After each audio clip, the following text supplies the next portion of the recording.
এক শহরে বাস করত এক লালটু বলে এক ছেলে।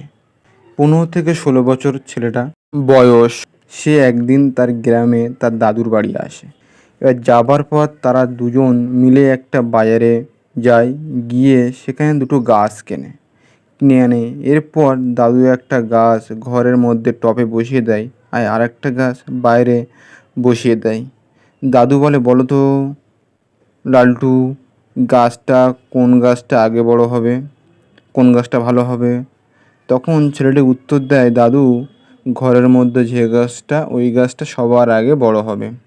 বলছে, দাদু, ওই তাহলে কেন গাছটা তো কোনো ঝড়ঝাপটা আসবে না, তুমি কি করে বললে যে ওই গাছটা এই বাইরের গাছটা বড় হবে? বলছে, তুমি বাড়ি চলে যাও, তুমি যখন আসবে তখন এসে দেখবে যে কোন গাছটা বড় আর কোন গাছটা ছোট। লালটু বাড়ি চলে যায়। যাওয়ার পরে তার 4 থেকে 5 বছর পরে যখন লালটু আবার দাদুর বাড়ি আসে গ্রামে, তখন দেখে বাইরের গাছটা অনেক বড় হয়ে গিয়েছে, আর সেই টবের গাছটা ছোটোই রয়ে গিয়েছে। দাদুর কাছে বলে, দাদু, এটা কী করে সম্ভব?